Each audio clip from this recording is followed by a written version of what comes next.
ابتدا اس بابرکت نام سے جو تمام جہانوں کا رب ہے. آپ کا اسیر فکر آج ایک اور مہمان کے ساتھ حاضر.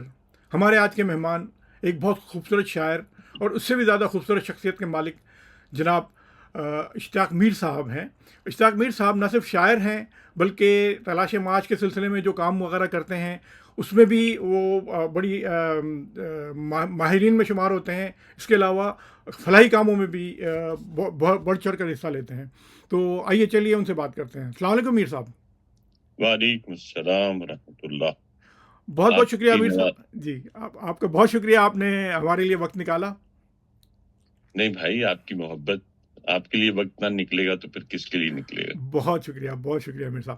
اچھا میر صاحب, ہم پروگرام کا آغاز کرتے ہیں. میرے سوالات جو ہیں وہ نارملی ایک جیسے ہی سوال ہوتے ہیں, جس کو میں کہتا ہوں کہ روکھے پھیکے سوال ہوتے ہیں, لیکن اس میں رنگ جو ہے وہ ہمارے مہمان بھرتے ہیں, نارملی ہمارے مہمان بھرتے ہیں. ماشاء اللہ, اور آپ کی جو ماشاء خوبصورت زبان ہے نا, جو آپ جو کہتے ہیں کہ گفتگو میں چاشنی جو ہے نا آپ کی, مجھے یقین ہے کہ اس میں بہت زیادہ ہمارے جو ہے نا پروگرام میں آج کی مٹھاس بھر دے گا انشاءاللہ. اچھا, آپ کا اصل نام کیا ہے؟ اشتیاق میر تو ہم آپ کو کہتے ہیں, لیکن آپ کا اصل یا آفیشیل نام کیا ہے, اور آپ کو کن کن اور ناموں سے پکارا جاتا ہے؟ جی, اشتیاق حسین میر نام ہے میرا. تو عموماً لوگ اشتیاق میر ہی کہتے ہیں.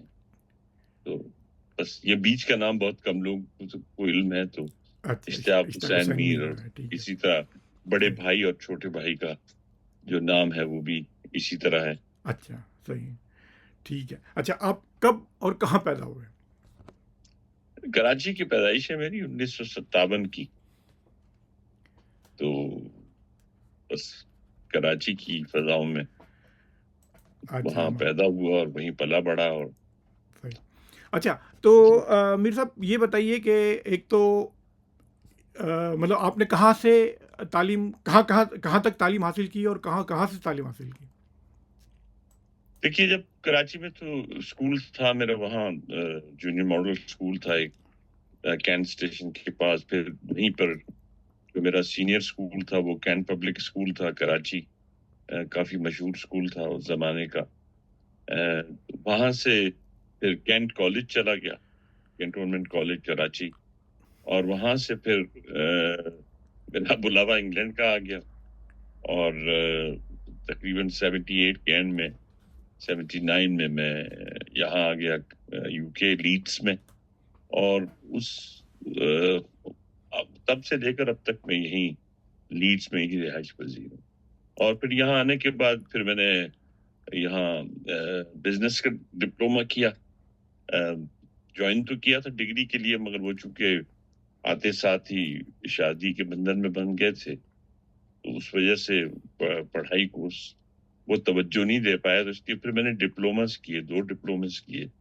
ایک بزنس ڈپلوما کیا تھا, اور ایک لینگویج کا جو انٹرپریٹیشن کا ڈپلوما ہوتا ہے وہ کیا پھر. اور پھر وہ کاروباری مصروفیات اتنی رہیں کہ اس کے بعد پھر موقع نہیں مل سکا. صحیح. اچھا, تو یہ پھر شاعری کی طرف آنے کا خیال آپ کو کیسے آیا؟ شاعری دیکھیں تقریباً 8 سال کی عمر سے اس زمانے میں تو اس کو شاعری تو نہیں کہہ سکتے, بس وہ جملے جوڑنے ہوتے تھے. اب بھی کیا آدمی کہے اپنے بارے میں کہ وہ شاعر ہے, یعنی میں تو اپنے آپ کو شاعر نہیں کہتا. بس کچھ اپنے خیالات جو ہیں, جو ارد گرد کے ماحول سے آپ دیکھتے ہیں, اور جو آپ کے اوپر کا ایک